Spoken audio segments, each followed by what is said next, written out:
Go lay down. Go lay down.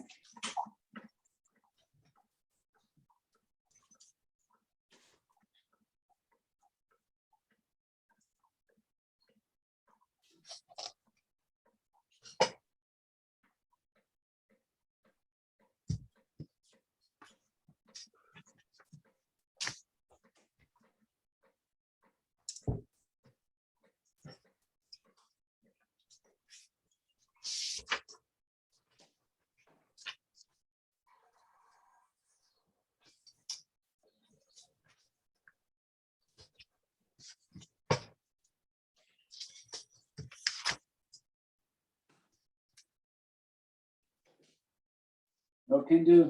Go lay down. Go lay down.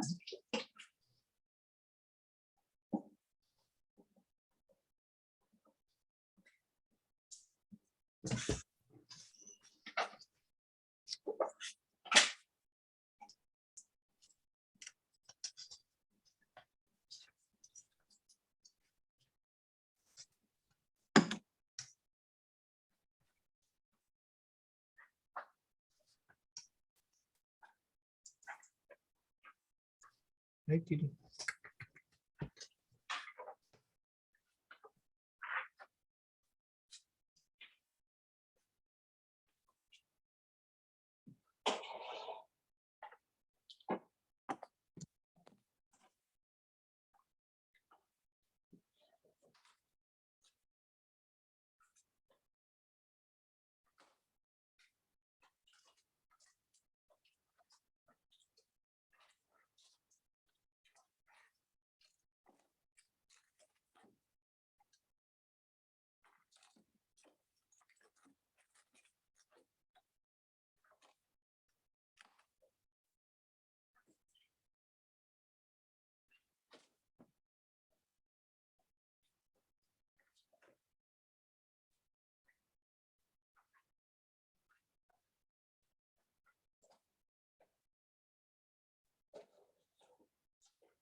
Greetings. Good evening. How we doing? An old guy, I'm doing reasonably well, thank you. A little rougher than usual because I learned this morning when I woke up that one of my brothers in Germany passed away. Mm. Yep. Kind of hard to read when you're blurry eyed in the morning, your glasses aren't on yet, and you don't believe what you just saw. But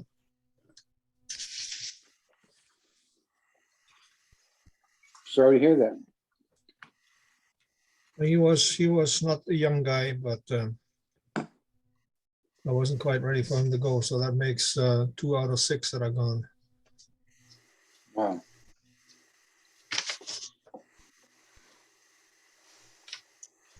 There's only 3 in our family.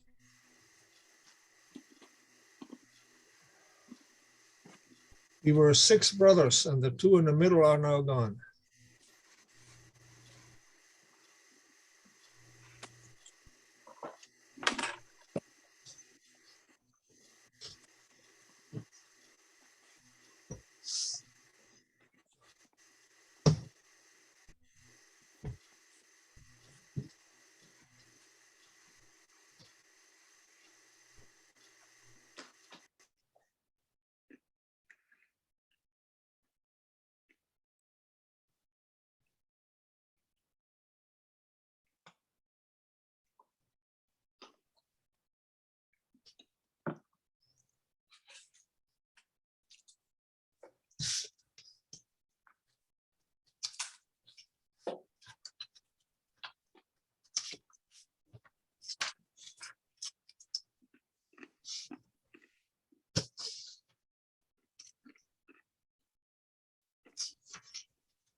Go lay down.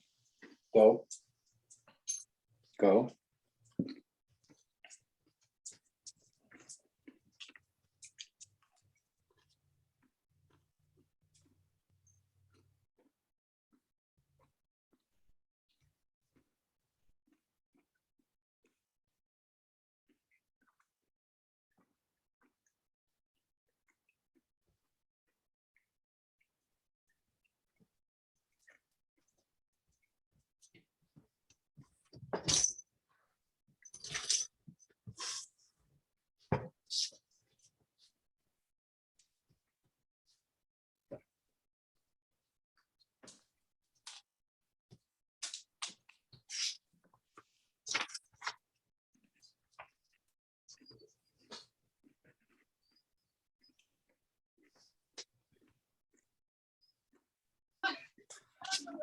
Hi.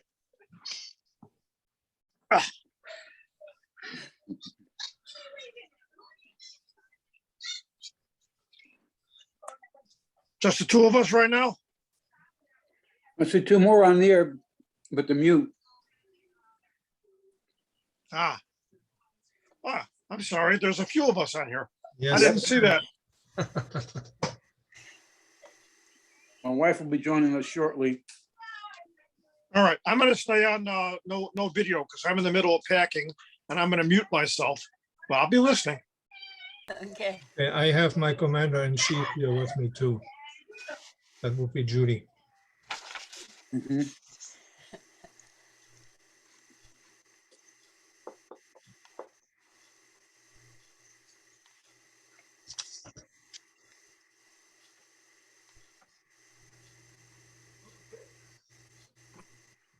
And Judy has a l'chaim to Fortmar.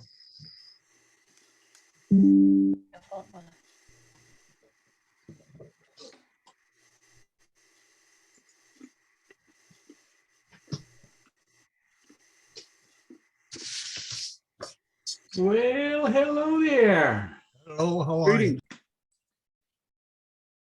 welcome to our session on Maimonides, the Mishnah Torah, the book of laws that Maimonides put together. We are looking at the last book in the series of Jewish law written by Maimonides. The last book is called the Book of Kings and Their Wars. There actually was a longer name for this, but it got censored. So we'll talk about that in a second. And we're looking for specifically at the last two chapters, chapter 11 and chapter 12. So what are we looking at? So the idea that Maimonides began was, if you try to learn and understand the entire Talmud, it's a lifetime's effort. And it's a good thing to do, but in the meantime, practically speaking, what can I do to fulfill God's desires down here in the physical world? What does God want from me? Give me some practical good guidance. And so Maimonides basically went through the entire Torah and all the 613 commandments and put together the Mishnah Torah. Mishnah means a repeat of. The Mishnah Torah, the repeat of Torah, with all of the actual practical application laws. This is what you do. Because a lot of times in the Talmud, there's a back and forth of different opinions. Well, practically speaking, though, what do we actually do? You know, we know the example of Beis Shammai and Beis Hillel in lighting the menorah. Beis Hillel says light one the first night, two the second night, three the third night. Beis Shammai says no, you're counting down the days. You have 8 days of Hanukkah. Then after the first day is over, you only have 7 days left. Then you only have 6 days left. So you start with 7 candles, 6 candles, 5 candles. But practically speaking, what do we do? And so the Rambam has come and said, okay, practically speaking, this is what you do. And he says about the Mishnah Torah that if you'll just follow his work, you won't need to study anything else. You'll be able to fulfill the Torah mitzvahs without studying more. You should still study for the sake of learning Torah, but you'll know what to do just from here. Interestingly enough, more commentary has been written about Maimonides' book's Mishnah Torah than the Torah itself, so to speak. So, but anyway, that's the goal. So the goal of Maimonides is to summarize and outline the observance of all the mitzvahs and to make them much more accessible. That's the goal, right? We look at the last chapters, the chapters of Kings is the last book, and the last 2 chapters of the book of Kings is King Mashiach, the Messiah. And Maimonides didn't just coincidentally leave these till the end, or didn't leave these to the end to give everybody encouragement that we'll get to do all of this, but it fits in perfectly, because the goal of Mishnah Torah is to help us do Torah mitzvahs. The only way to actually fulfill all of the Torah and mitzvahs is when Mashiach is here, we have our own land, we rebuild the tabernacle, the Jews live in the Holy Land. A lot of our mitzvahs require that.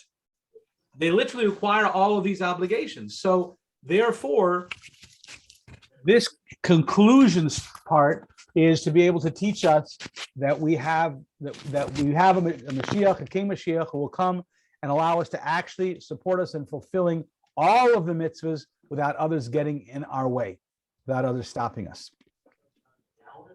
So it's actually fitting that this should be the last chapters of the fulfillment.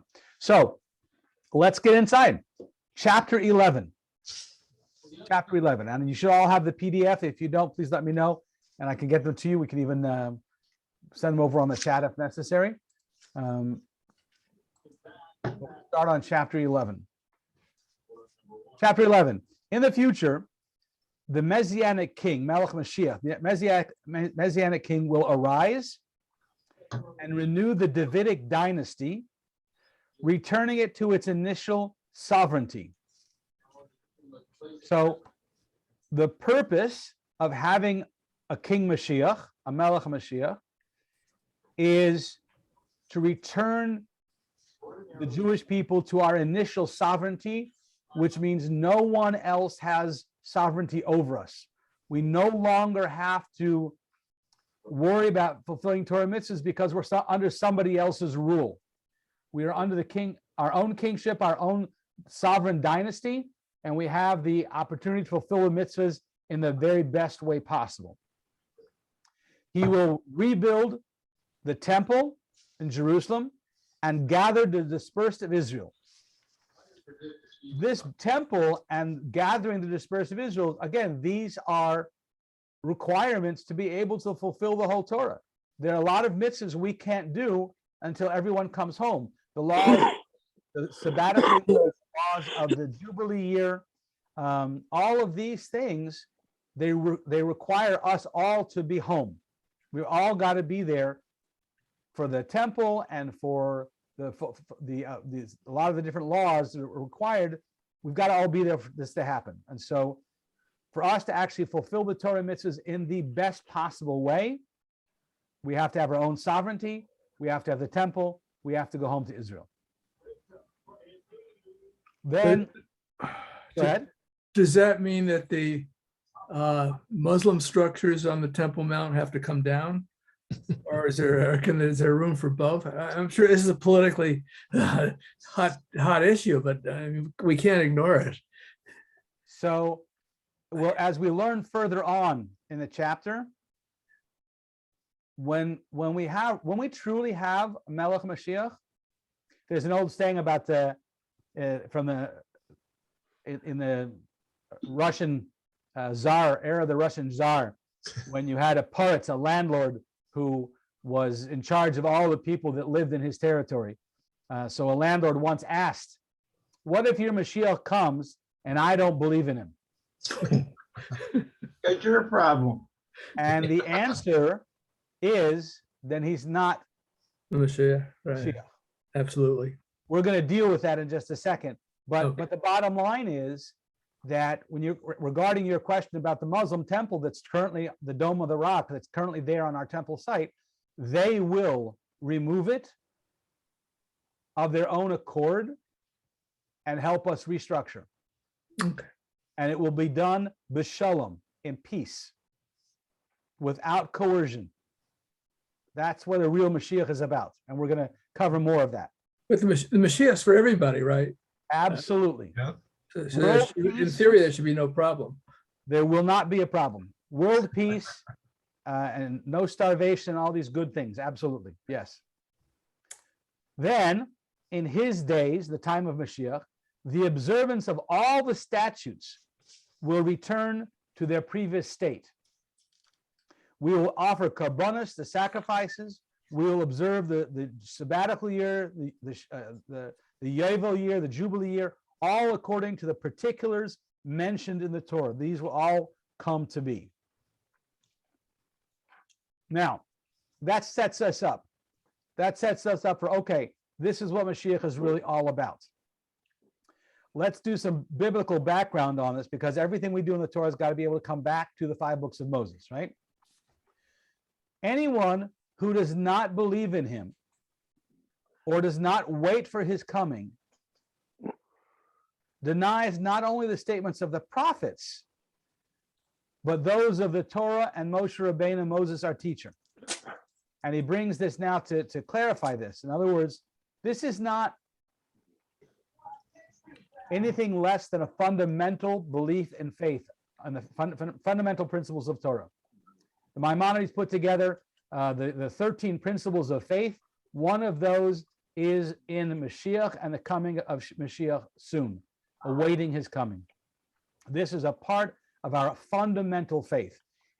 You know, we say not, you know, waiting for his coming denies the statements of the prophets. If we understood what Mashiach is all about, which is why we're learning this now, if we understood what Mashiach is all about, we would wait his coming with bated breath. We would jump to do anything we can to help make it happen sooner. It will be something we truly care about in our day-to-day expressions. If you had something that you could do tangibly today to help bring about world peace, ending starvation, would you not do something? Absolutely. But sometimes we feel there's nothing we can do. It's too big of a problem. there is something we can do. The Torah and mitzvahs we do on a daily basis, the next act of kindness we do. Code of Jewish law says that we should always see the world as if on a balance, on a scale. The very next thing we do can tip the scale towards the Messianic era or not. If we live our life with that expectation of the next opportunity I have to do an act of goodness and kindness, the next opportunity I have to do a mitzvah can tip the whole scales, we behave differently. We can make a difference. So now we're going to look into the Torah. The Torah testifies to the coming of Mashiach. It says in the book of Deuteronomy, chapter 30, verses 3 through 5, it says, God will bring back your captivity and have mercy upon you. He will gather you from amongst the nations. Even in your diaspora is at the ends of the heavens. God will gather you up from there, and God will bring you to the land. So there is a promise in the 5 books of Torah. God is going to bring us home from no matter where we are. God will bring us home. And that's in the Torah. That's written in the Torah. These explicit words of the Torah include all the statements by our prophets. So in other words, when we talk about the Torah, the holy books, we talk about the words of the prophets as well. And in the books of the prophets, there's a lot more commentary about Mashiach coming and the details of this. Going back to the written Torah, mention is also made in Parshas Bilam, in which Bilam prophesies. So Bilam is the prophet of the non-Jews, and he prophesies that there will be a coming of 2 anointed kings. 2 anointed kings. The first king, anointed king, is David HaMelech, who saved Israel from her oppressors. Now you might come and say, well, wait a minute. Samuel anointed King Saul first. He was the first king of Israel, not David. There's a lot of explanation that goes into the kings. There's a kingship from the tribe of Benjamin, and there's a kingship from the tribe of Judah. And the kingship from the tribe of Benjamin's, that is a temporary kingship, and that's where King Saul came in. He was anointed with a cruse of oil. He was anointed king, but he was not anointed with the cruse, with the oil from the horn of salvation, which David was anointed from. King Saul's was a temporary anointment. King David's was the permanent anointment. All future kings after David have to be from the dynasty of David. And we're going to get into that as well. But when we say the first anointed king, David, we're not discounting Saul, but it was a temporary kingship, King Saul. And Saul didn't completely save us from our oppressors. He brought us, the first kingship, and he fought the wars. But the first time we had the complete conquering of the land and our own sovereignty, that comes with David. David is the first of the anointed kings of Israel who saved us from our oppressors. The final anointed king, the second that Bilam talks about, is the final anointed king who will arise from David's descendants and will save Israel in the final days. This is from the book of Numbers, chapter 24, verses 17 and 18, where Bilam, the non-Jewish prophet, he is standing up on a mountaintop. He's looking out over the Jewish people. He has been hired to curse the Jewish people. He gets up there on the mountaintop, looks out at the Jewish people, and he says, oh, how wonderful and awesome are your dwellings places, the house of Israel. And at this time, he then now gives a prophecy. I see him, but not now. I perceive him, but not in the near future. A star shall go out from Yaakov, a staff shall arise in Israel, crushing all of the Moabite princes. He smote Moab and measured them with a line, dominating all of Seth's descendants. He will rule from sea to sea. Edom will be demolished. Edom become the servants of David. Seir will be destroyed. So this is the quote from Bilam. So we're going back over this for a second. I see him, but not now. That refers to David. That's the first king of Israel. I perceive him, but not in the near future. That refers to the Messianic king. So Bilam is saying this during the times before Shaul. Bilam is saying this during the time of that's still written in the 5 books of Moses. When he was brought to, during Moses' time, he was brought to curse his people, right? I see him, but not now refers to David, the first king of Israel. I perceive him, but not in the near future. That's King Mashiach, Melech Mashiach. A star shall go out from Yaakov. That refers to David. And a staff shall rise in Israel. That's Melech Mashiach, the King Mashiach. Think of a star. In those times, navigation was done by the stars. So a star was something that guided us in the right path. And a staff was oftentimes, the idea of a staff was the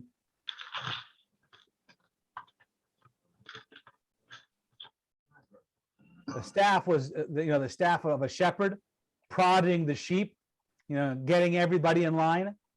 So there's the star which guides those who are looking, and the staff that prods those who weren't initially looking.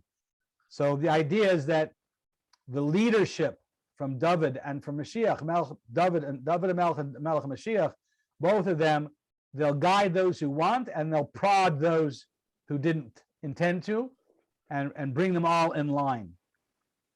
Because again, the whole idea here is the opportunity to fulfill Torah and mitzvahs and the best way possible, and all of the Torah mitzvahs. That's the goal. And so the kingship will do that. So Bilam is saying a star will go forth from Yaakov, a staff will rise from the house of Yisrael, crushing all of the Moabite princesses. And we see this actually happens in David's time, because we quote from the book of Samuel that David smote Moab and measured them with a line.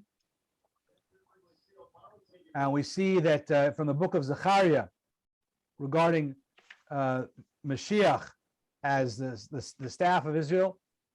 The book of Zechariah talks about Mashiach dominating all of Seth's descendants. He will rule from sea to sea. He will rule from sea to sea, this being, of course, referring to Mashiach. Edom will be demolished. This refers to David HaMelech. And you see in the book of Samuel that Edom became servants of David. The quote from Bilam, Seir will be destroyed, refers to Mashiach. And as we see the book of Obadiah, where he prophesies the saviors will ascend Har Zion, the mountain of Zion, to judge the mountain of Esau. A final day of judgment. So we've seen here that in the very first halacha, that our goal is to learn Torah and do mitzvahs unobstructed. To be able to fulfill all of them, we have to all go home and we have to build the temple. This was initiated by David. It will be completed. This will be completed by Melech Mashiach, the King Mashiach.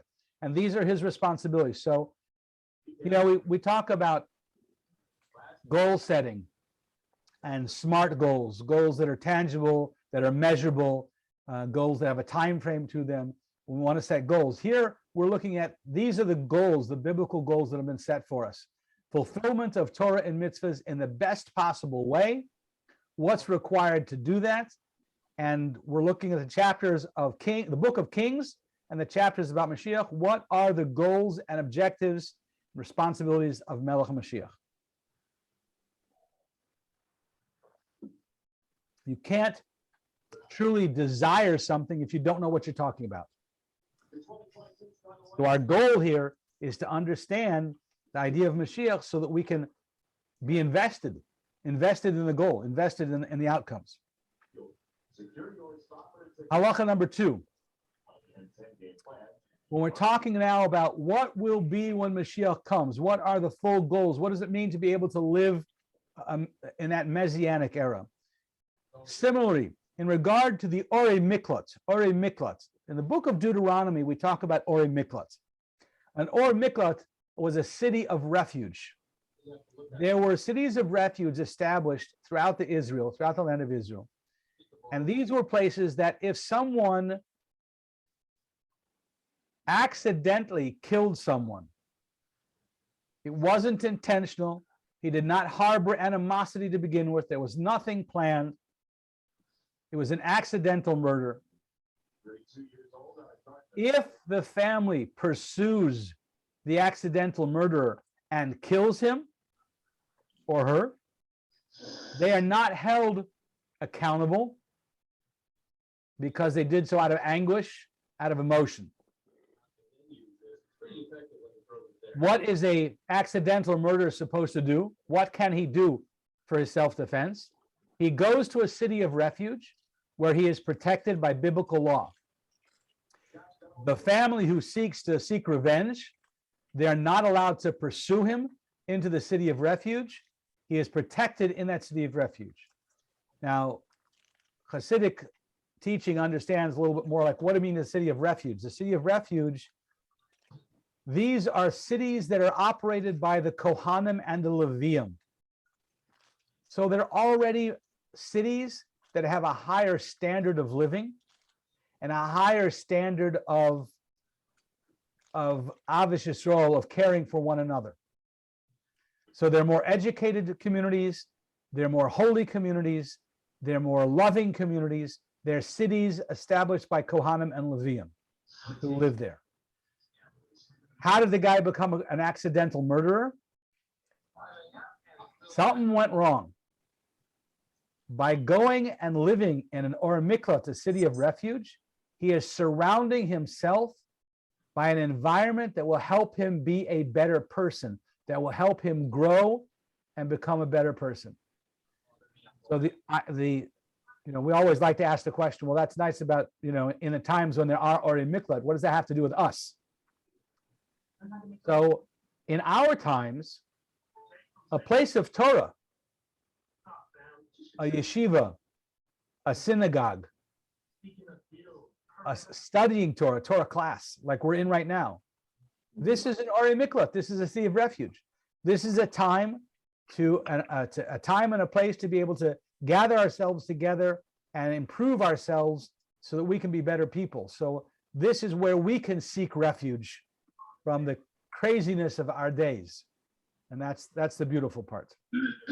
So, Or Miklat. What are the laws in Deuteronomy about an Or Miklat?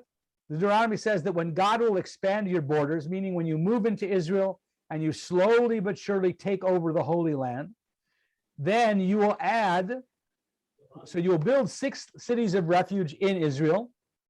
When you expand your borders, crossing over the Jordan to the right, to the east, and you take over more land, you will then add 3 more cities. Now, what's interesting is Maimonides writes here, this commandment of expand your borders, this was never fulfilled. This commandment of expanding your borders and building the 3 extra cities of refuge, this was never fulfilled. Surely God did not give this commandment in vain. Obviously, it's something we're going to do. This final stage, so when we went into Israel initially, we took over a good part of the 7 nations that were in the land of Israel at the time. But the 3 additional nations, the Keni, Kenizi, and Kedmoni, those are east of the Yarden, we didn't do that yet.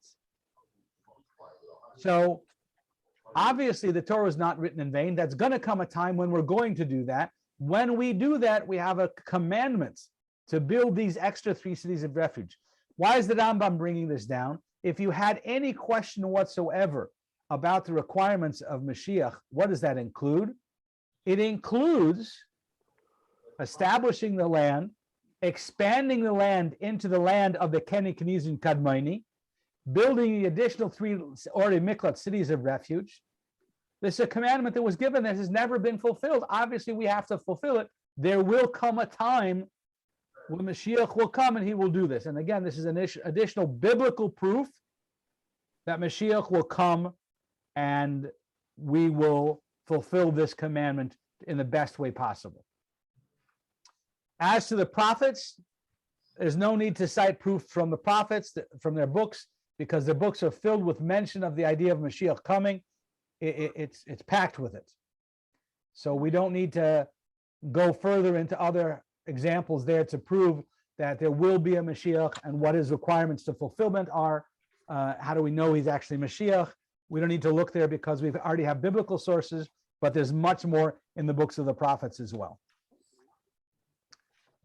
Number 3.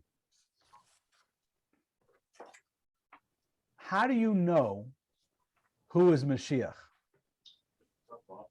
This has been a topic of contention over the centuries.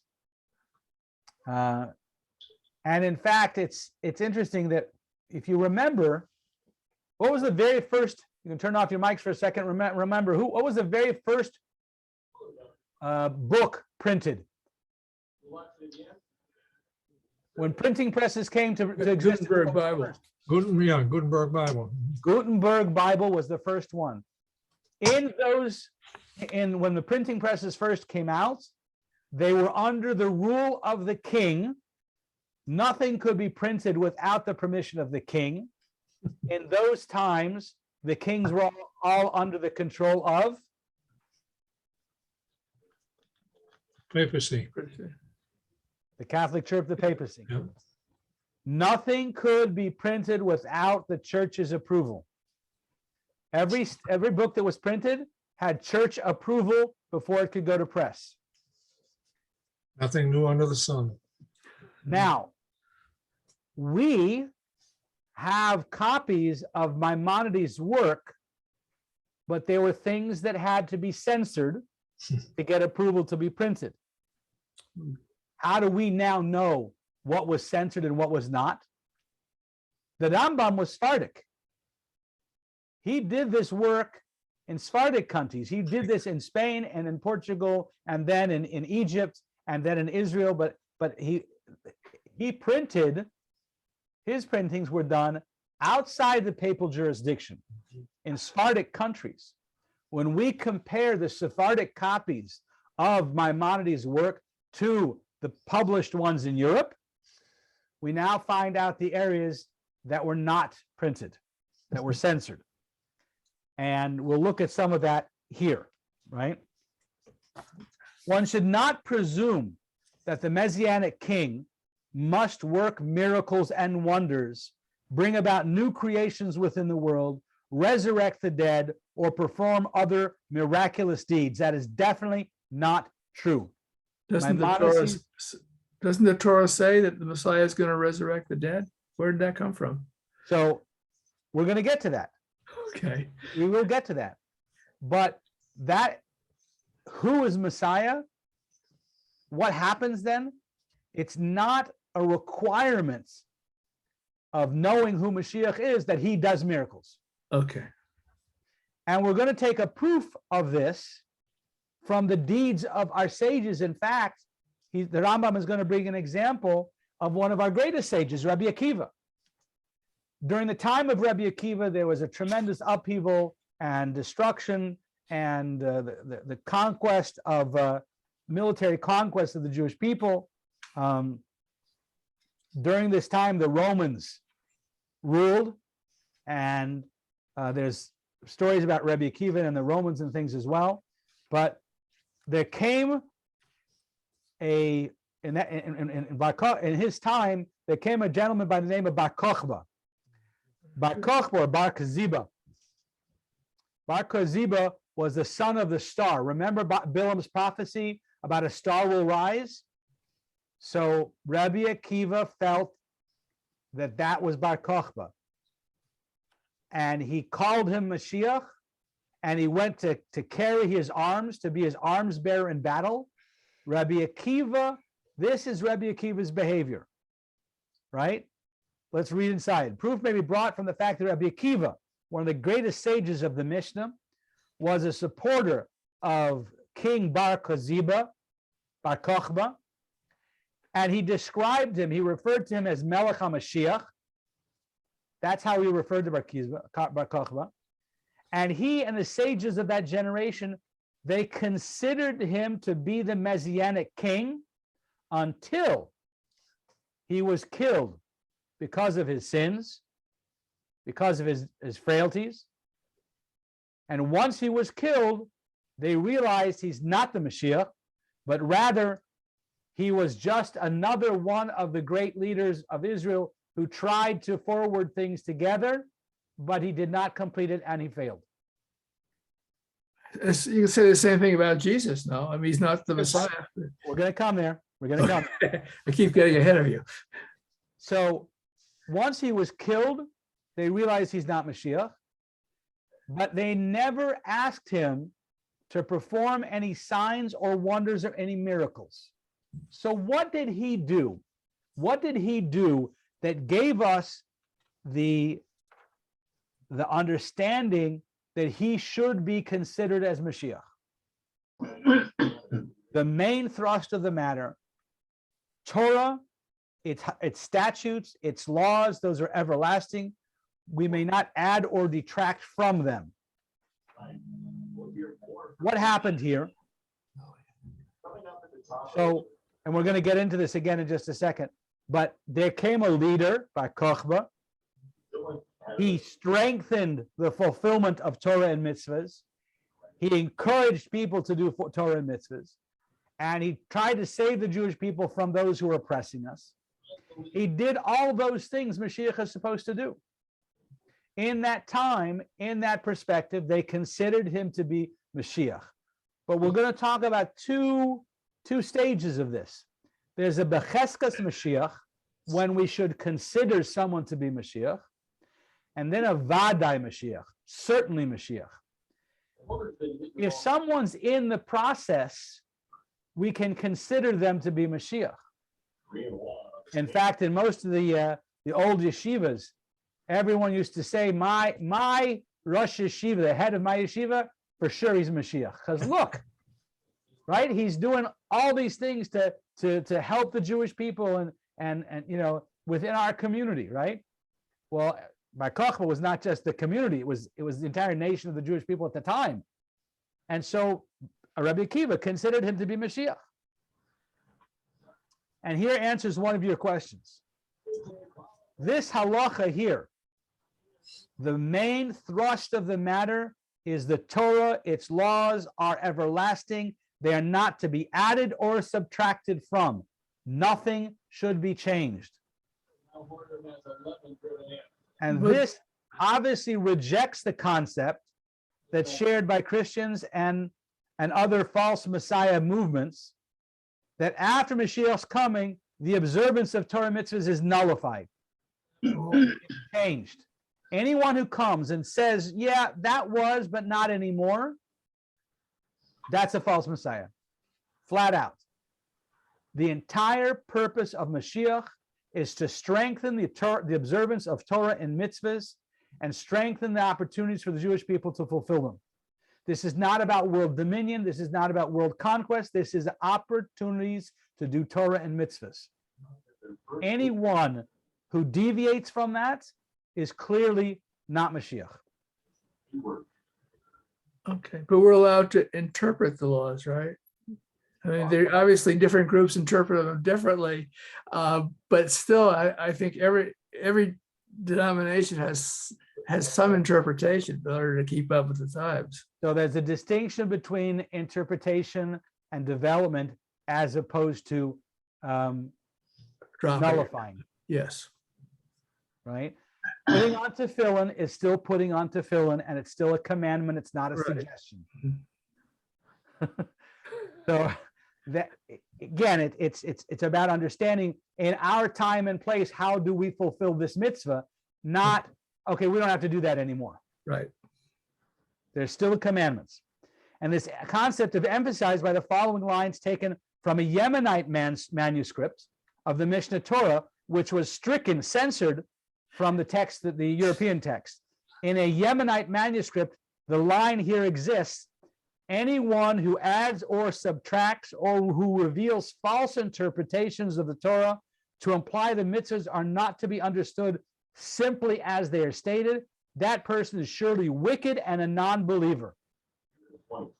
Which tells you why they wanted it censored. Right. So that's the halacha. So again, we're going back to the idea that the whole purpose of Mashiach is to strengthen the fulfillment of mitzvahs and learning of Torah and our kashas, our closeness to God. Let's go into number 4.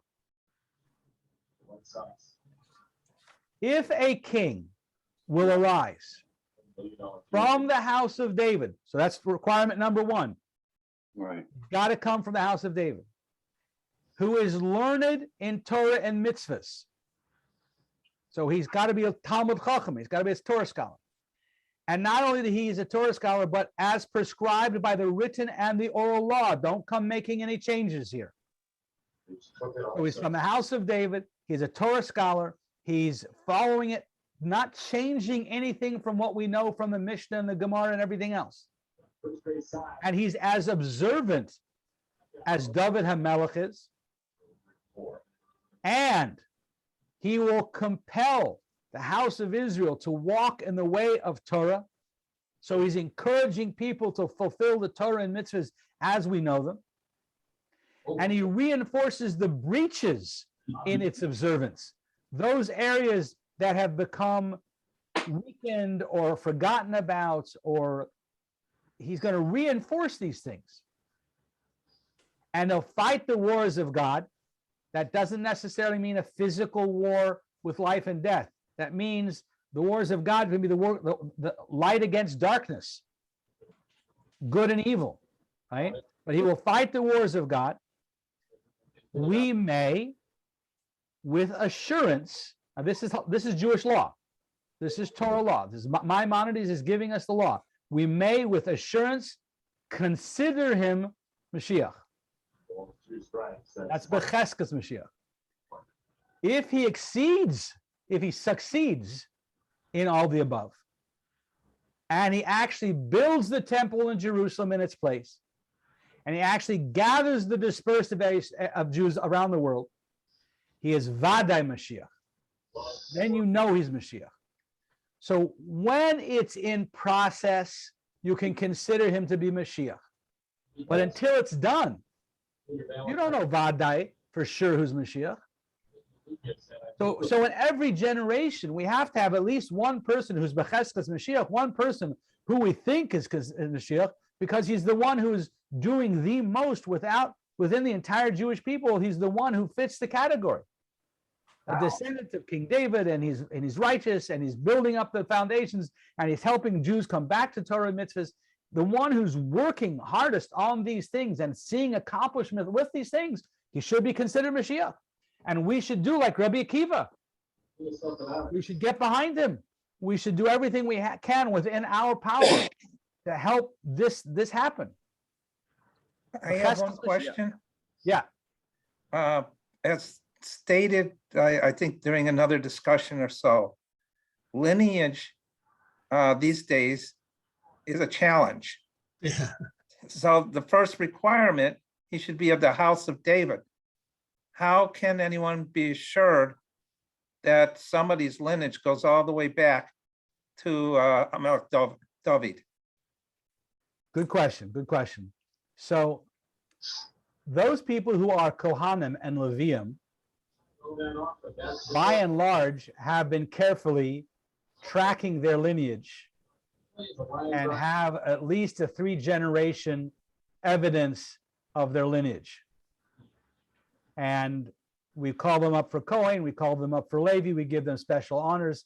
This has been a standing tradition, and generally speaking, it's not hard for a Kohen or Levi to bring evidence, even for 3 generations, of that his family is from the tribe of Levi, or his family is from the family of Aaron within the tribe of Levi. The tribe of Judah and the dynasty of King David, those families have been tracking this. It's something that they would be very proud of, and they're tracking. It's not a large number. It's not even as large as the Kohanim and Leviim. And we don't necessarily give them any special honors. But they typically are tracking. For those to whom this is relevant, it's important. And it is something that is usually, it is something that is oftentimes engraved on tombstones. Just like someone is a Kohen, someone is a Levi, you will see it on the tombstone. Someone from the house of David, it will typically be on a tombstone or family documents tracing the lineage. So, for example, we know Rabbi Yehuda Loy, the Maharal of Prague, had extensive documentation of being from the house of David. So anyone who can directly trace their lineage to the Maharal of Prague, we know they're from the house of David. Direct paternal line. So it's something that has been guarded and protected. And if you can go back 3 generations and have evidence of that, then you know it's still true. Alexander's quite like this one. No, this There's some background noise that someone has in there. If you could turn off, if you could mute your microphone, could be helpful. I'm not sure where it's coming from.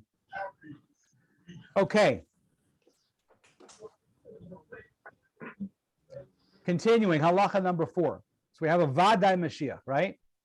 So in the meantime, we have a Becheskes Mashiach. We have someone we believe to be a Mashiach. He has evidence that he's doing the work of Mashiach. We want to get behind him.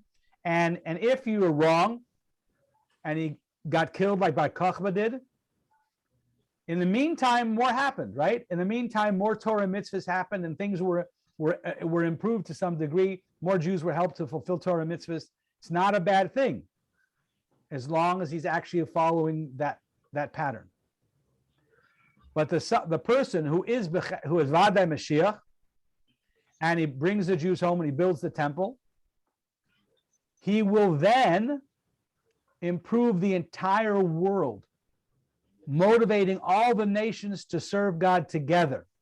As it says in Zephaniah, the book of Zechariah, I will make the people pure of speech, that they will all call upon the name of God and serve him with one purpose.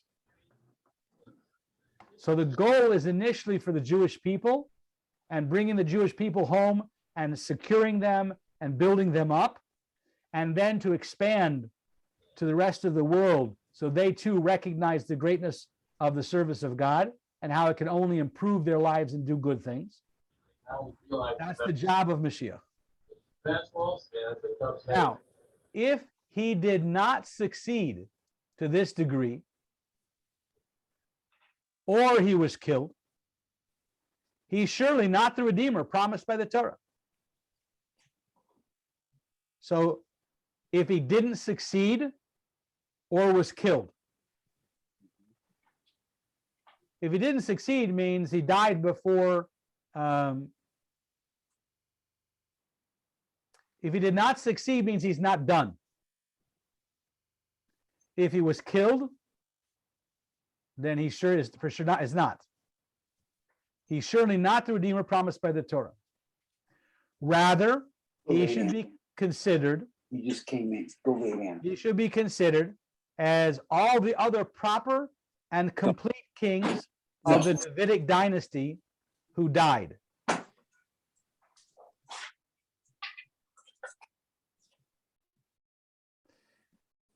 So again, we're saying that if he made these attempts and he did what he could and he passed along, if he was killed in battle or didn't succeed, he should be considered as a complete king of the Davidic dynasty who died. God only caused him to arise in order to test the many, test the people. As it says in the book of Daniel, the sum of the wise men will stumble to try them, to refine and to clarify until the appointed time when the set time is, because the set time is in the future. If it's not time yet, there will be a leader in every generation. He should be able to raise up the people, do all the efforts to make things happen, but not necessarily completes it. Jesus of Nazareth, who aspired to be the Mashiach and was executed by the court, was also alluded to in the Daniel's prophecy. The vulgar among your people shall exalt themselves in an attempt to fulfill the vision, but they shall stumble. So he clearly states here, Maimonides is clearly stating, and yes, this was censored from the European text, I can understand that. that the vision of the prophecy of Daniel is referring to Jesus of Nazareth. That's pretty strong language to call them vulgar. Well, and the reason that's used is because, let me just scope here for a second.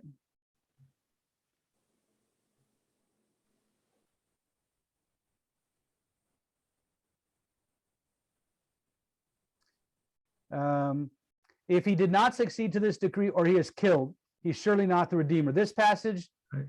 does not refer to a self-styled false Messiah like Chapt, Tzvi, or Yaakov Frank, but rather of the messianic attempts that are supported by the Torah, such as Rabbi Akiva's backing Bar Kochba. So in other words, when we talk about if he did not succeed to this decree or was killed, he was a righteous king. That's those who did not alter the Torah. Those are those who did not change things in the Torah, like Jesus, like Chapt, Tzvi, like Yaakov Frank. These were false messiahs who came up and made things worse, right? Ever since the destruction of the temple, the Jews have yearned for the coming Mashiach. The intensity of this desire has caused even our wisest men to err and presume the Messianic age was imminent, although the proper time had not arrived yet. When we talk about Jesus of Nazareth, why is he called the vulgar one? The Jews did not actually carry out the execution, for crucifixion is not one of the Torah's methods of execution. Rather, they condemned him to death. The Sanhedrin condemned him to death because he was changing laws and devaluing Torah and saying you don't have to do these mitzvahs. He was changing the rules. No. I thought they came after him so that Christianity could distinguish themselves or separate themselves from Judaism. In his time, he was doing this with Jews. Okay. He wasn't reaching out to anybody else, right? And so he was handed over to the Roman authorities and they executed him as a rebel against the Roman rule, right? But we're going to see, now we're going to go full into this. He's called the vulgar amongst your people. Text continues, can there be a greater stumbling block than Christianity? All the prophets spoke about a Messiah as a redeemer of Israel, the savior of Israel, that he would gather their dispersed and strengthen the observance of mitzvahs. By contrast, Christianity caused the Jews to be slain by the sword, their remnants to be scattered and humbled, the Torah to be altered, the majority of the world to err and serve a God other than Lord. But what's next I find very fascinating. Nevertheless, Maimonides writes that the intent of the creator of the world is not within the power of man to comprehend.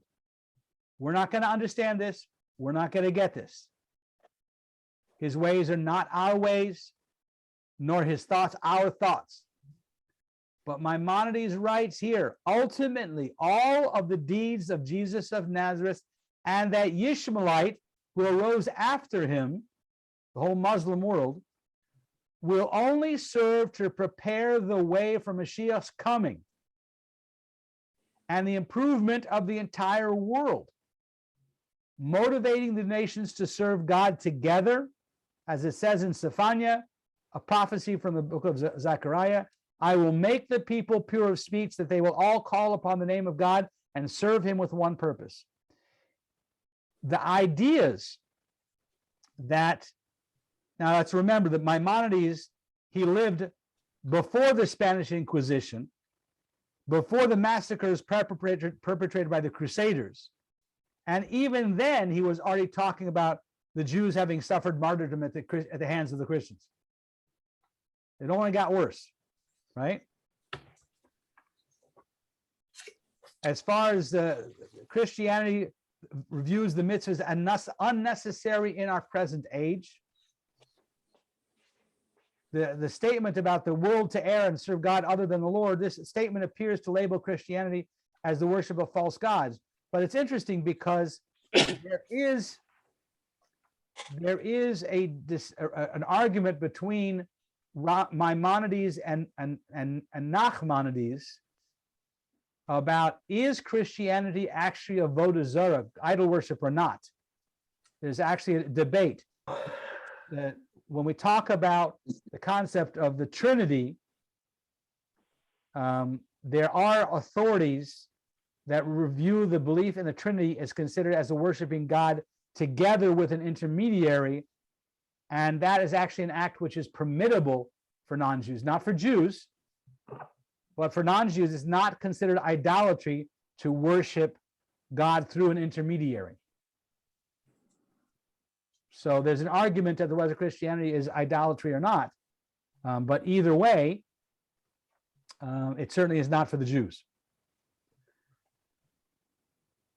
And as far as our not understanding it, although Christianity appears to have produced very many negative effects, clearly, its rise was motivated by a divine intent, a subtle divine intent.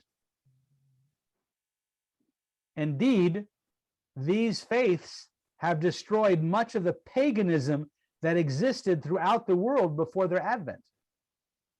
So in other words, if you look at it, Christianity and Muslim, they have taught the world the concept of one God, of monotheism, and they've talked about a singular Mashiach to lead the world towards that time.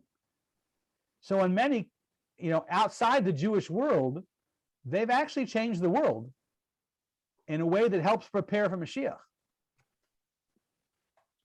Continuing, how will this come about? The entire world has already become filled with the mention of Messiah, Mashiach, about Torah, about mitzvahs. These matters have been spread to the furthermost lands, islands, to many stubborn-hearted nations, and they discuss these matters and the mitzvahs of Torah. They say these mitzvahs are true and they were already superseded in the present age and not applicable for our time, but they still talk about the concept of one God and commandments and a Mashiach. Others imply that the mitzvahs are hidden concepts that cannot be understood simply. The Messiah has already come and revealed the hidden truths. It's not like the Jews say, it's something else. They've done all this, right?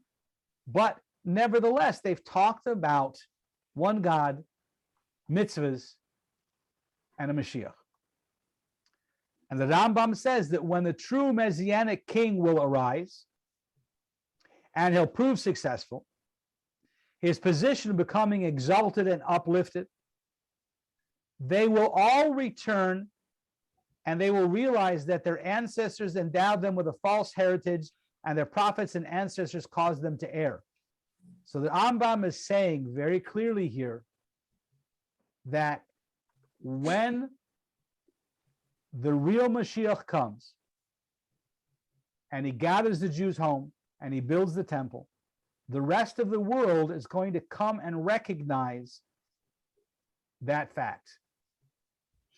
We won't have to fight to remove the dome of the rock. It'll be something that they assist us with doing, because they'll also see the tremendous differences that have come. In the book of Jeremiah, it says that the nations shall come to you from the ends of the earth, and they say, surely our fathers have inherited lies and vain things in which there is no benefit. So clearly in the book of prophecy, the book of Jeremiah, it says this. So the idea is, again, going back to that simple story about the poets in Russia, that, what if your Mashiach comes and I don't recognize him as such? Well, and then he's not the right guy, because the world will see this. But this is not an overnight sensation. This is something that takes time and a process. There's a time where we have someone whom we consider b'chesed Mashiach, someone who's trying to make a difference, someone who's trying to purify the world, and we need to get behind him and help that and motivate that and make those changes. There's a process through which we have to go through. But there's a stage of b'chesed Mashiach and a vadai Mashiach. There will be a time when it's clear and everyone will see it. In the meantime, It's a process we have to go through, which is a part of our Golas situation. I have a question. Yes. Does this supposedly mean that there will be a new enlightenment? And by that, I mean, right now, if something is claiming to be something that it's not, it needs to be challenged. So if Mashiach comes, we know that, there are people that are going to deny it and challenge it at the same time. So from your previous statement, you said, those who cannot see it, if somebody doesn't believe it, then it's not true. But there is a mindset now that, you can't just let what appears to be something that actually is something. Needs to be challenged. Right. So the interesting part about this is how that challenge goes about. You can't shovel out darkness. But if you bring in light, the darkness dissipates of its own. So our efforts have to be about bringing in light and not trying to fight the darkness, because if you try and fight darkness, you just get muddy. You just get, it's a mess, right? But if you bring in light, then the darkness dissipates. So we have to do everything we can to educate the world into acts of goodness and kindness.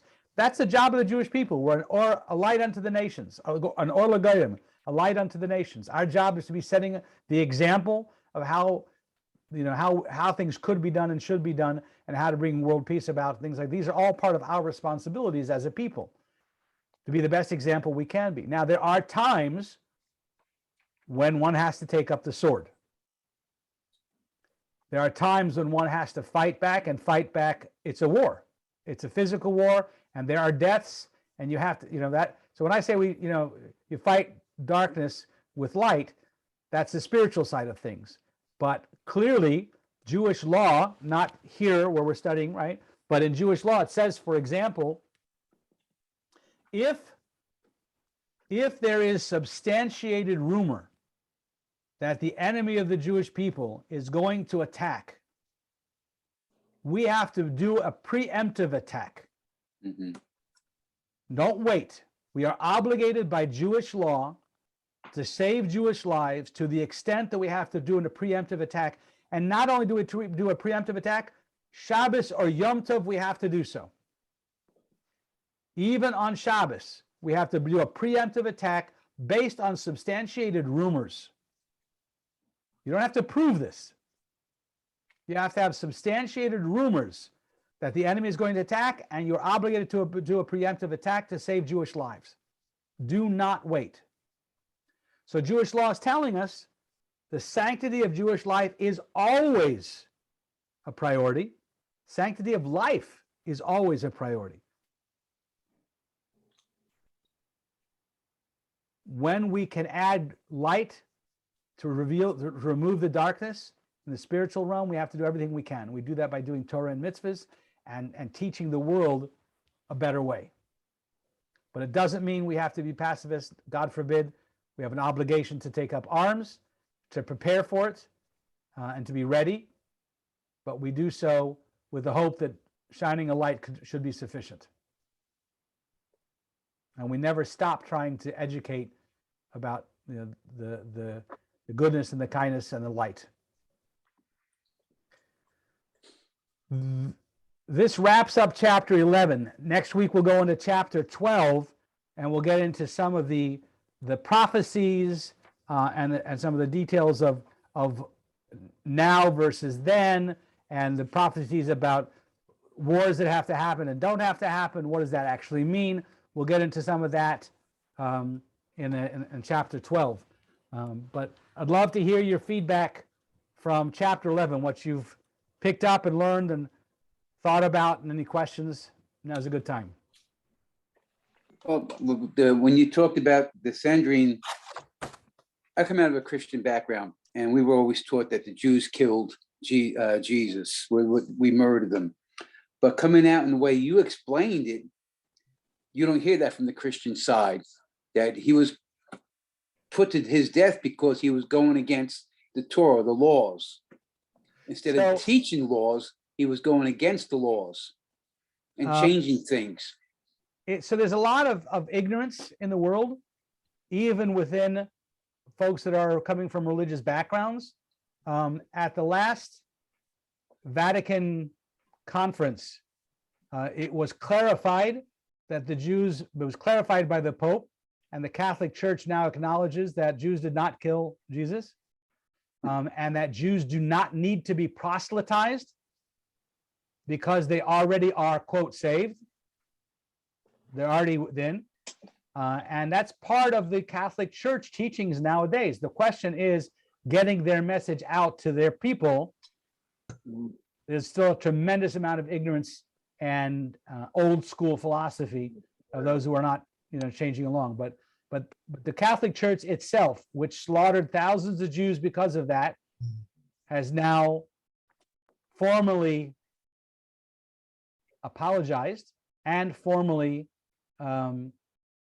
changed their statements. Well, I'll tell you what happened to me a while back. A few years ago, a friend of mine is of Greek extraction, and he actually eventually, after we worked together for a few years, then he left, and then a couple of years later on, he met a girl, and they formed a relationship, and she was a student at the Moody Bible Institute. Okay, and she was doing some studying there, and one of her projects was to try to learn a little bit about the Jews, Judaism, how they felt about Jesus and Christianity. So he had me come over. He wanted me to talk to her too, just so she would have some material to work on, I guess. So they would actually ask me, like, how do you feel about, how do Jews and how do you feel about Jesus? And my understanding at that time, at least, was, I don't know if it's totally correct, was among many Jews, Jesus is considered to be like a rabbi or a teacher. According to what you've been saying, though, now he's been teaching a lot of wrong stuff. Anyway, put that aside, the issue that I had, at least as a Jew, and I think many Jews, was he was teaching that what we feel about Christians now is you have your Bible, you have the Old Testament, the New Testament. So the Old Testament is part of your Bible too. But when it comes to the Torah in the Old Testament, you don't follow a lot of that stuff. You eat pork, you do a lot of things that was considered anathema, that's considered treif and forbidden to us. And because of that, we can't come to an understanding of you there. So that's essentially what I told her. She didn't say anything back to me. I think she just noted my remarks and probably put that in her paper or something. I don't know. But that was my understanding at the time. So you're saying that, so this, if Jesus was part of the house of David, he would be considered as would he be a righteous king or a teacher or what? What would be our classification of him? So again, as we're saying from in here, he led things quite the wrong way. Right. Basically their concept is that was then, but that's no longer true. Right. That's why they have a New Testament, because that Old Testament is no longer valid. Right. He did a revision. Right. He totally invalidated actual performance of Torah and mitzvahs. Yeah. So I would say, so why do you even bother following the Old Testament? The only reason you may do it, I think, is maybe it's for some historical religious justification as to the origin and the sanctification of Jesus. So you refer to the Old Testament, but when it comes to following any of the laws or customs, you just toss that out the window. I mean, you just ignore it. I mean, all of a sudden, no, we don't need that. We'll just rip those pages out and throw them away or something. That's what bothers me, something like that. I want to bring out here on the focus on the positive side of things. Okay, is that yes, he was not a Jewish Messiah. He was a false Messiah, and he took Jews away from Judaism, and Jews were slaughtered in his name. All of those things are true. But what the Rambam is bringing out here, which I found so fascinating, is the Rambam is clearly saying that these two faiths talk about one God and commandments and a Messiah. Those were new teachings in the world. Yeah. And they have changed the world in numbers that far outweigh us. Okay. So they're both Where did it come from? they're both Abrahamic. I think it's Abrahamic religions. Now there's a third one called what we refer to as Islam. I think. What is the? Was that for later class maybe? But Islam is the Mohammedan faith. Right. So they- Christianity and Islam, those two faiths, still teach a concept of a one God, commandments, and a Messiah. Yeah. And so they've brought, in that sense, they've made huge changes in the world in preparations for Mashiach. They listen to me. There's a few differences here and there, but the basic foundation is considered is similar. Careful. Yeah. Okay, I'm Careful. careful. I shut up. Yeah. Okay. I will say no more. Say no more. Who else would like to share? Would you say that Islam is closer to Judaism than Christianity? And I kind of get that impression. That's a big stretch. I don't know enough about either one of them Okay. to be able to make such a statement. But Maimonides is clearly saying that in these three areas, they've made a huge difference in the world in preparation for Mashiach coming. Or one of the basic tenets, or the basic, like we say the Shema Adonai Echad. In Islam, I think they say there is no God but God, and they say Muhammad is his prophet. So is there an issue somewhere along that, or is there a thing where we seem like we agree with Islam on that? How does that work? I don't think it's our place to even make any. Why shouldn't? Yeah, Islam is Islam. Judaism is Judaism. Islam is Islam. I know that, but I've always sort of been impressed with that. But then they say, well, Muhammad is his prophet, but then also we have Moses and we have, we have prophets too. We try to avoid any debates with any of the others because we always end up in trouble historically. So we try to avoid that one. Yeah. Jenny, did you have it looks like your hand is on the software. Jenny? Yeah, I was listening to you. I've been running around listening. And one of the scriptures says that he, talking about Jesus of Nazareth, he had told him that he didn't come to destroy the Lord, but to fulfill it. Okay, that's what they, okay. So what you're saying is, I'm not saying that I believe in that. I'm just saying that that's one of the things that they teach because it's in the New Testament. So what you're saying is he came, but he didn't fulfill because he actually was breaking the true Torah laws. Correct. Okay. Correct. So he was basically invalidating Torah commandments and saying that was then, this is now, that was they're not commandments, they're suggestions. right. You don't have to do that, but it could help. Right. Yeah. Yeah. It's like saying that's old school. We're in the new school now. Right. So it's totally invalidating Torah mitzvahs. Okay. Yeah. And so that's a big error. Traditionally, Judaism has always said, this is the Torah mitzvahs. Here are the 613 commandments. None of us are perfect. We're working on it. And I try to do more than I did each day. I try to do a little bit more than I did before. But to then turn around and say, and I think that's part of the we've seen in many different generations, when people have a desire to do something that is denied by the Torah, they say, well, I want to do what I want to do, but I want to do it without guilt. So we're going to say that that's no longer a commandment. We're going to change the rules and say God is not asking us to do that, and therefore get everyone around us to acknowledge that it's not, so that I don't have to feel guilty about doing something which is forbidden. George. Yeah, what I find interesting is that the young man earlier talked about the Old Testament to the New Testament. Well, I find it interesting that the Christians don't believe in the Old Testament, but they go back with their teachings to the Old Testament to support a New Testament right or commandment or whatever, which is really interesting because like Jenny said, he came to, he didn't come to do the law, but fulfill it, you know.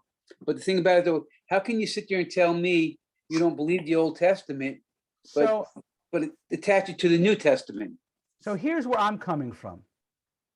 And that is that I don't want to argue or to put down or deny anything that they're saying or doing. If it's leading to something good, it's for them to do. That's fine.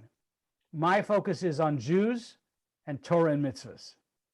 Acts of goodness and kindness make the world a better place.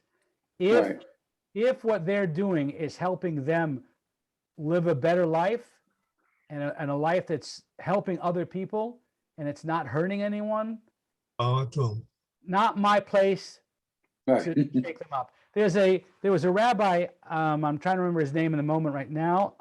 It'll come to me. I can see his face in my mind, but during the 70s and 80s, Emmanuel Chapt, Rabbi Emmanuel Chapt from Canada, he took upon himself to learn the New Testament well enough to be able to refute every argument that came up. Amen. There was a tremendous amount of activity on Jews for Yashka movement.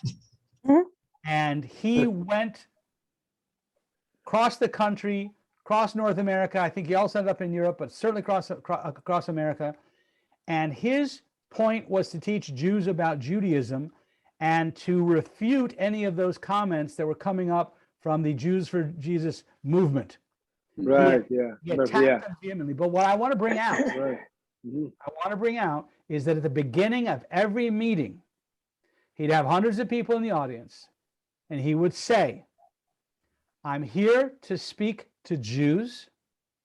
If you're not Jewish, I invite you to go ahead and leave. I do not want to undermine your faith or tell you anything that's not according to your faith. I'm not here for you. I'm here for Jews to teach them about their Judaism and to empower them to not lose faith.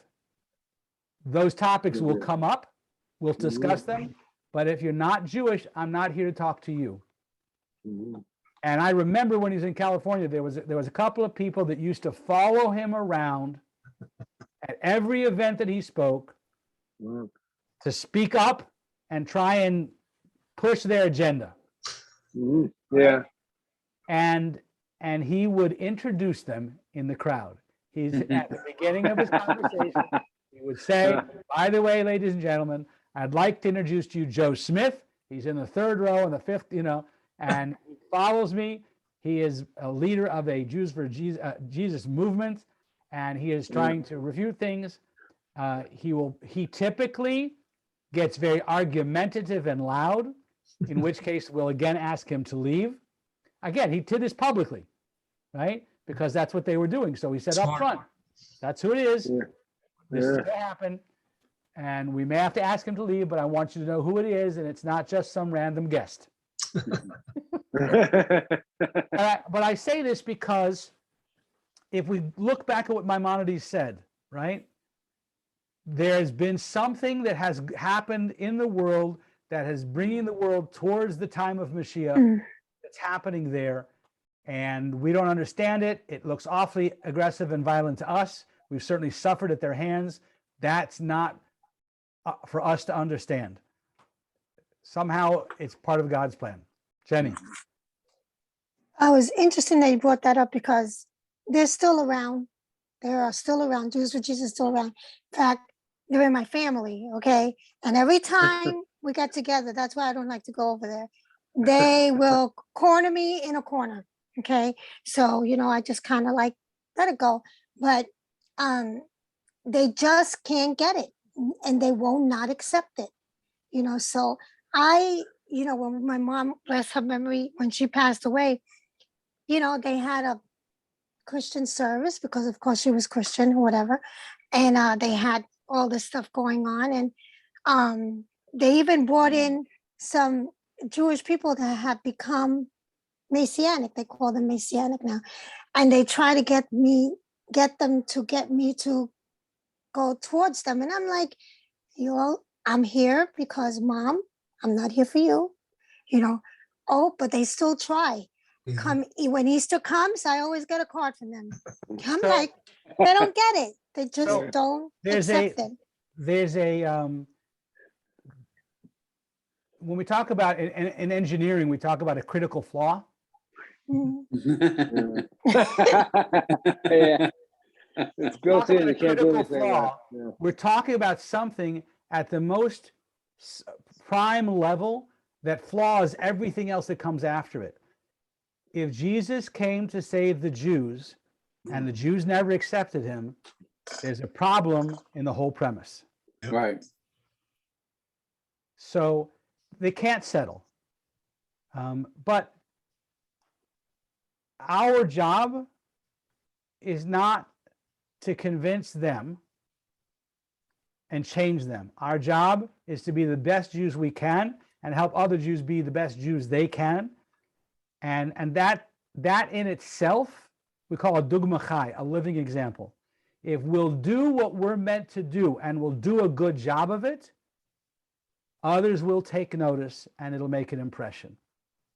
To enter into arguments is counterproductive. It has never bode well for us throughout the century. So we got to be the best that we can be and hope that others will learn from us good things, but to fight to fight this kind of darkness, it's just add light. Just do good things and don't get into arguments with them. It's just counterproductive. Oh, I don't. They're in New York. I'm in Texas. Put some distance. If they're sending you Easter cards, you know, and you want to return a good favor, you could always send them a happy Pesach. There you Yeah, go. Yeah, that's true. That's one idea, but at the same time, remember that in doing so, you have acknowledged that. Mhm. You started off, David, by saying, if you want to do them a kind and favor, you can respond this way. Oftentimes, it's best not to respond at all. Birthday cards, that's fine, you know, but once you start acknowledging something, Mhm. you can get wrapped into a loop. So Yeah. best Yeah. not to do that. Yeah, because in my neighborhood, when I walk around and Hispanics in these new churches and these storefront churches, they're always trying to hand out flyers and leaflets, and of course they're always trying to give them to me. Some of them may know I'm Jewish, some may not, but I never say anything. They'll say no, thank you. I don't want to say. I mean, I could say. I think one time I made a mistake and I said I'm Jewish. I don't want to start anything. You know, you have your thing, I have mine. I could say to them, maybe in a way I could say I'm a non-believer, which means I'm a non-believer in what you believe in, but not in what I believe. But I don't want to start anything. Say nothing. Yeah. Say no more. Say no more. When we lived in a neighborhood that when Halloween and trick-or-treating was still a big thing, I don't seem to see much of it, certainly not during COVID, but even before that. But we used to put up a sign. We used to turn off the lights as a way of uninviting. But we also used to put up a sign in the door, a large sign in the doorway that said, historically, Halloween was a time of Jewish persecution and pogroms where thousands were slaughtered throughout Europe. Hence, please forgive us if we don't participate in the American version of Halloween. So we didn't just leave it as lights off and do nothing, but we tried to share an explanation of why there's no way this is a holiday we're going to participate in. There's no way that this is a Jewish time for Jewish celebration. You still doing that? I don't see any trick-or-treaters anymore, so it's Oh, not. it's not a problem. I think Halloween is just a conspiracy of the Dental Association. Yeah. I want to ask one last thing. If you would share, not a question, but share something you picked up on today that you found of value. Share thoughts of what you found of value from tonight's class, if you would. Well, like I said, Rabbi, is that I learned a new approach or look at why Jesus was murdered or killed, because I didn't see it from that. All I know was that from the Christian side was that the Jews killed Jesus. Well, now I have a better understanding why he was put on the crucifix. He pissed off the Romans, and they don't take kindly to that. And he and a lot of other Jews were crucified. That was an exquisitely Roman method of execution. He didn't pay his taxes. In my opinionated but humble opinion, Jesus would be one startled Rudy, if he knew what became of his heritage. Without Paul, we wouldn't have him. Rudy, what do you walk away from tonight's class with? That I can bite my tongue. Because say no more. Say no more. I could get into a couple of discussions that are very near and dear to my heart, and I have taken the time to study them extensively. Ben, I thank you for biting your tongue, and I hope it's not bloody. No, it's not bleeding too bad. I staunched it with a good time. The alcohol was numbs. Okay.